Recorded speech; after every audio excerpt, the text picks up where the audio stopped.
मतलब आबादी उधर भी हिंदुओं की ज्यादा है, लेकिन जातियां मुसलमानों की ज्यादा है जोड़ी गई जातियों के अंदर, और हाईकोर्ट को स्ट्राइक डाउन करना पड़ा ये पूरा मामला।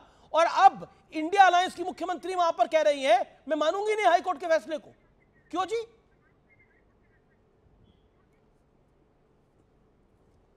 अमीश जी। जी पाशा साहब। आपका सवाल पूरा हो गया? आपका सवाल पूरा हो गया? जी जी, आपका सवाल पूरा हो गया? बिल्कुल बोलिए। आपने 10 मिनट लिया सवाल करने में, आप मुझे 5 मिनट दीजिए जवाब देने के लिए। सुधांशु जी को आपने पूरे 7 मिनट दिए हैं जवाब देने के लिए। मैं समझता हूँ आप न्याय करेंगे, न्याय करेंगे, आप इंटरप्ट नहीं करेंगे बीच में।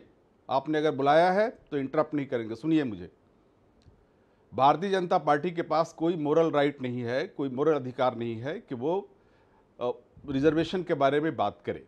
वो शुरू से रिजर्वेशन के खिलाफ रही है। आरएसएस के चीफ रिजर्वेशन के खिलाफ रहे हैं। समीक्षा की बात करते हैं, कहीं पे निगाहें कहीं पे निशाना की पॉलिसी है भारतीय जनता पार्टी की। मुसलमानों के बहाने रिजर्वेशन को निशाने पर ले रहे हैं प्रधानमंत्री जी और भाजपा के लोग। पूरी रिजर्वेशन प्रक्रिया को खत्म करना चाहते हैं, शुरू से इसके खिलाफ रहे हैं। संविधान इसीलिए बदलना चाहते हैं, 400 उनको इसीलिए चाहिए। इसलिए भारतीय जनता पार्टी किस मुंह से बात करती है, ओबीसी के हितैषी बनती है?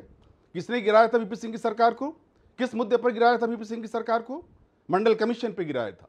मंडल कमीशन में ओबीसी रिजर्वेशन के प्रावधान को वीपी सिंह ने लागू राम मंदिर पे आप झूठ बोल रहे हैं। राम मंदिर लागू किया वीपी सिंह ने।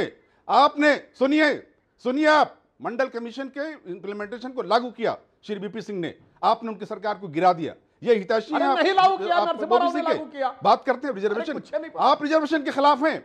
आप इंटरप्ट मत कीजिए, सुधांशु जी इंटरप्ट मत कीजिए। मैंने नहीं इंटरप्ट किया आपके बातों में। इसलिए आप जो है आपको हो गया है मुस्लिम फोबिया। आपको ख्वाब में मुसलमान नजर आता है। मुसलमान आकर के ख्वाब में देखते हैं आपके मंगलसूत्र चुरा लेगा, भैंस चुरा के ले जाएगा, ये आप ख्वाब में देखते हैं। ये आपको हो गया है मुस्लिम फोबिया। जमीन खिसक रही है आपकी बिसात सियासी खिसक रही है। वोट नहीं मिल रहे हैं आपको, आप हार रहे हैं। इसलिए आप इस तरह की मुस्लिम फोबिया के शिकार हो रहे हैं। प्रोफेसर पाशा खराब करना चाहते हैं। Professor Pasha, you made your point. Professor Pasha, polarize करना चाहते हैं आप। प्रोफेसर पाशा, आपने बड़े सारे गंभीर आरोप लगाए। आपने जामिया मिलिया, प्रोफेसर पाशा, मेरा एक प्रश्न है प्रोफेसर। आपको मालूम है जामिया, देखिए मैं जामिया मिलिया इस्लामिया की बात आपने की, अलीगढ़ मुस्लिम यूनिवर्सिटी की बात की। आपको मालूम है 2 जुलाई 2020 को आपके ही मंत्री मुख्तार अब्बास नकवी ने कहा था कि इस मुल्क में 13,555 माइनॉरिटी इंस्टीट्यूशंस हैं, स्कूल्स, कॉलेज और यूनिवर्सिटीज मिलाकर के, और उसमें 13,000 में से 13,555 में से सिर्फ 7,000 हैं जो मुस्लिम माइनॉरिटी इंस्टीट्यूशंस हैं। बाकी सिखों के हैं, जैनियों के हैं, बुद्धिस्टों के हैं, सिख और क्रिश्चियंस के हैं। उन सब में ये प्रोविजन है, कॉन्स्टिट्यूशन में है, आर्टिकल 15 के तहत ये प्रोविजन है। आर्टिकल 15.5 में देख लीजिए कि माइनॉरिटी इंस्टीट्यूशन में कोई रिजर्वेशन नहीं होगा। आपने एक नैरेटिव बिल्ड करने नहीं, अब आपको 2.5 मिनट हो गए बोलते हुए, इसलिए आपको सुनना पड़ेगा। Professor Pasha, you made your point. मैंने सुधांशु जी को भी रोका। आप प्रोफेसर पाशा, आपको मैं अब 40 सेकंड में जवाब दीजिएगा। प्रोफेसर पाशा, जामिया मिलिया इस्लामिया के लिए नहीं है। प्रोफेसर पाशा, सुनना पड़ेगा, प्रश्न सुनना पड़ेगा। प्रोफेसर साहब को ऑडियो डाउन करिए। प्रोफेसर साहब, आपको एक प्रश्न सुनना पड़ेगा और इसका जवाब देना पड़ेगा। आपने एक नैरेटिव बिल्डिंग करने का प्रयास करा। एक second professor Pasha, hold for a minute. Professor Pasha, आपने एक नैरेटिव बिल्ड करने का आपने करा। आपने बोला बीजेपी आरक्षण को खत्म करना चाहती है। संघ प्रमुख ने फलानी बात बोली कि वो इसके आरक्षण के खिलाफ है। लेकिन एक बात मुझे बताइए, ममता बनर्जी की सरकार ने मुसलमानों की जातियां जोड़ने के लिए हिंदुओं की ओबीसी जातियों के साथ एक कॉम्प्रोमाइज करा। इसका जीता जागता प्रमाण आपके सामने है। आप जो मन में सोच रहे हैं वो आप टेलीविजन पे बोल रहे हैं, लेकिन हाईकोर्ट ने जिस फैसले को स्ट्राइक डाउन करा है और जो स्लेटिंग फैक्ट्स हैं, जो चिल्ला चिल्ला के गवाही दे रहे हैं कि इंडिया अलायंस की एक मुख्यमंत्री मुस्लिम जातियों को जोड़ने के लिए उसने संविधान को धता बता दिया, उसके ऊपर क्या बोलेगा इंडिया अलायंस? सुनिए, क्या बचता है बोलने के लिए? सुनिए, वही हाईकोर्ट, वही बंगाल हाईकोर्ट है जहां का जज रिटायर होता है, कहता है कि मैं क्या कहना चाहते हैं? रहा हूं। बंगाल हाईकोर्ट कॉम्प्रोमाइज है? आप हैं क्या कह रहे हैं? बंगाल हाईकोर्ट कॉम्प्रोमाइज है? ये हाई कोर्ट के जजेस हैं। आप क्या कह रहे हैं? बंगाल हाईकोर्ट कॉम्प्रोमाइज है? रिटायरमेंट के वक्त कहता है कि मैं आरएसएस का मेंबर हूं, उसके जजमेंट की बात आप करते हैं। वो जज जो कहता है कि मैं आरएसएस का मेंबर रहा हूं, पूरी जिंदगी था मैं आरएसएस का कमाल की बात है। रिटायरमेंट के वक्त जज फैसला कहता है पक्ष में आए तो सही है, नहीं तो हाईकोर्ट गलत है। आप जजमेंट कैसा लेकिन दिया ये जो होगा, फैक्ट चिल्ला उस चिल्ला जज के ने कह रहे हैं, कैसा ये जजमेंट जो दिया फैक्ट होगा, चिल्ला आप चिल्ला के एनालाइज कह कर रहे हैं सकते अपने हैं। आप में। उस जज ने कितना कॉम्युनल जजमेंट दिया होगा, उसको एनालाइज कीजिए आप। कितना मैं ऑनरेबल जज, ऑनरेबल कोर्ट के खिलाफ इस तरह की बातें अपने कार्यक्रम में नहीं सुनना बहस चाहूंगा। कराइए आप, इस पर भी बहस कराइए अमीश जी। सुधांशु त्रिवेदी, जज खराब है, कोर्ट गलत है, लेकिन हम सही हैं जी। देखिए, अनवर पाशा साहब को की बात प्रोफेसर होके इतने झूठ नहीं बोलने चाहिए। मैं याद दिलाना चाहता हूं, अजीज खान साहब आप भी कान खोल के सुनिए, जिस बंगाल में बात हो रही है वहां पिछड़ों को आरक्षण कितना दिया गया था। मंडल कमीशन की रिकमेंडेशन अगर सबसे अंत में किसी राज्य ने लागू की है तो वो था बंगाल। पिछड़ों को आरक्षण दिया गया 7%। अभी भाषण दे रहे हैं आके।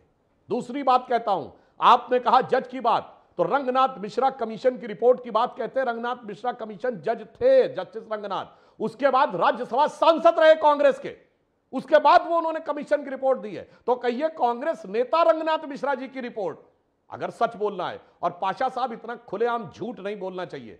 मंडल, डेट के साथ बोल रहा हूं, मंडल कमीशन की रिपोर्ट आई 7 अगस्त 1990। 15 अगस्त 1990 को वीपी सिंह करना चाहते थे, मगर देवीलाल की रैली थी 9 अगस्त 1990 को, इसलिए दिया गया। उस समय शरद यादव जी ने अपनी अब स्वयं लिखा है किताब में, खुद लिखा है कि मेरे कहने पे वीपी सिंह ने दिया, चूंकि देवीलाल की रैली के बाद जनता दल टूट जाता और उस समय तक देवीलाल जी की कम्युनिटी ओबीसी में नहीं आती थी, इसलिए जनता दल के अंदर लोग देवीलाल की तरफ ना जाएं, इसलिए किया। वरना कोई भी प्रधानमंत्री 15 अगस्त से 8 दिन पहले क्यों करता। और भाजपा ने उस पर समर्थन वापस नहीं लिया। क्रोनोलॉजी समझिए, अगस्त के महीने में मामला कोर्ट में स्टे हो गया, जजमेंट आया 1993 में, इंप्लीमेंट हुआ 1994 में नरसिम्हा राव के समय में, वीपी सिंह सरकार में कुछ नहीं हुआ और भाजपा ने वीपी सिंह सरकार से समर्थन वापस लिया। 24 अक्टूबर 1990 की शाम को, जिस दिन समस्तीपुर में अडवाणी जी को गिरफ्तार किया गया राम मंदिर के मुद्दे पे। पाशा साहब प्रोफेसर हो कैसे खुलेआम झूठ नहीं बोलना चाहिए। मैंने डेट के साथ कोर्ट किया है, अगर डेट गलत हो चैलेंज किया था, वरना आप सुप्रीम कोर्ट के क्लियरेंस के बाद इंप्लीमेंट हुआ। पूरी बात सर, पूरी बात। अरे भाई मेरी पूरी बात तो सुनो मेरे भाई, अभी सुनो। मंडल कमीशन को आपने सुप्रीम कोर्ट में चैलेंज किया था। अरे सुनो मेरे भाई, अभी भाजपा ने मंडल कमीशन को सुप्रीम कोर्ट में चैलेंज किया था।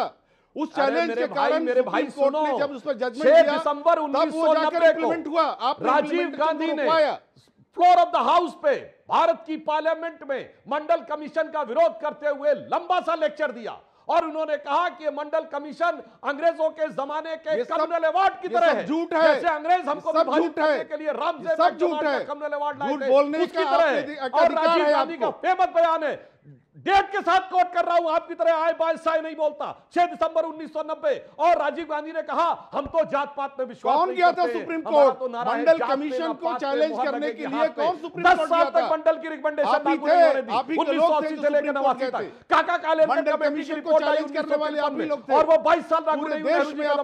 और सुनिए कान खोल के, अभी मेरी बात सुन पूरी होने दीजिए। 1957 में नेहरू जी ने सारे मुख्यमंत्रियों को पत्र लिखा कि वो सर्विसेज में रिजर्वेशन के खिलाफ है क्योंकि इससे क्वालिटी कंप्रोमाइज होती है। क्या बात करते हैं पाशा साहब, प्रोफेसर होके